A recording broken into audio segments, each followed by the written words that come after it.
tanggal 14 Agustus tahun 1945, Jepang menyatakan menyerah tanpa syarat kepada bangsa sekutu, akan tetapi bangsa Jepang tidak ingin kalau berita itu sampai ke telinga bangsa Indonesia. Mereka mengutarakan segala cara, yaitu dengan memblokir seluruh stadion yang ingin menayangkan berita tersebut. Walaupun begitu, tanpa disadari oleh bangsa Jepang, berita tersebut lolos dari pengawasan mereka dan tertangkap oleh Indonesia hingga sampai ke telinga Sultan Syahrir.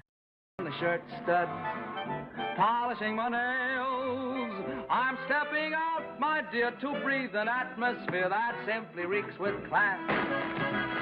Surrender of the Japanese. Believe me, ladies and gentlemen, it's a terrific sight as we stand here and see an ocean of people.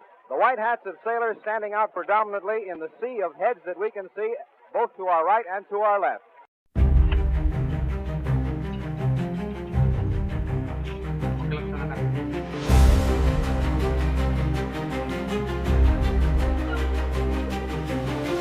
Pada sore hari di Jakarta, setelah Sultan Syahrir mendengar berita tersebut, Sultan Syahrir langsung menemui para pemuda untuk mengadakan rapat.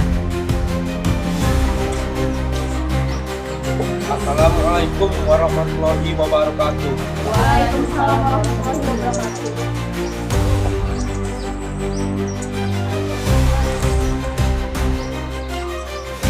Wahai saudara-saudara saya datang ke sini secara tiba-tiba ingin memberitahukan kabar gembira mengenai bangsa Jepang yang telah mengakui kekalahannya.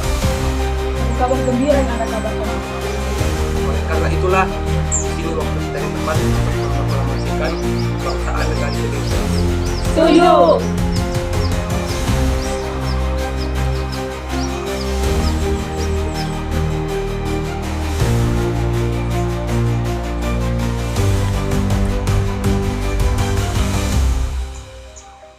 Rapat pun berakhir keesokan harinya di tanggal 15 Agustus tahun 1945.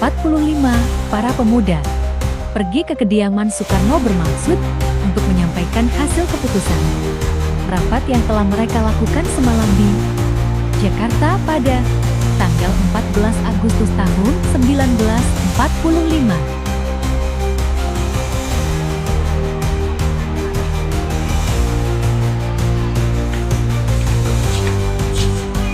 Assalamualaikum warahmatullahi wabarakatuh. Waalaikumsalam warahmatullahi wabarakatuh.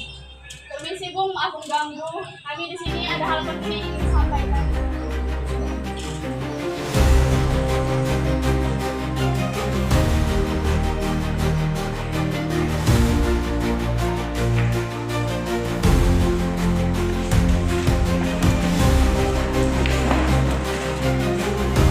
Mereka pun menyampaikan pembahasan yang dirapatkan kemarin bersama Sultan Syahrir tentang berita kekalahan bangsa Jepang kepada bangsa sekutu dan meminta supaya Soekarno dengan cepat memproklamasikan kemerdekaan Indonesia tanpa sepengetahuan bangsa Jepang.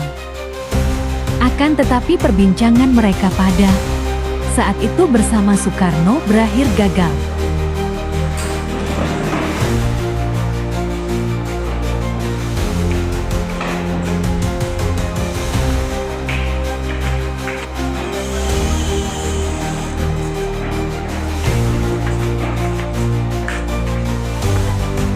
Walaupun permintaan para pemuda tidak disetujui oleh Soekarno, mereka tidak merasa kecewa.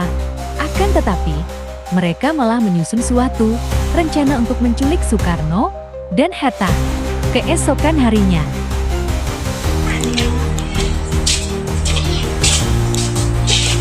Permisi. Iya, apa? Bu, ada yang ingin kami bicarakan. Maafkan kami, bumi ini mendesak.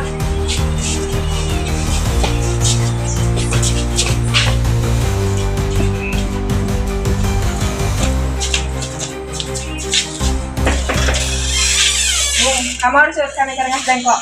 Kenapa aku harus ikut? Maafkan kami, Bu. Setelah mereka menangkap Soekarno dan Hatta ke Rengas Dengklok, mereka pun berunding dengan Soekarno dan Hatta mengenai kemerdekaan bangsa Indonesia. Mereka mempersiapkan segala cara untuk kemerdekaan Indonesia. Dan akhirnya Soekarno pun setuju atas permintaan mereka. Naskah Proklamasi Kemerdekaan Indonesia dirumuskan di rumah Laksamana Meda pada malam tanggal 16 Agustus tahun 1945.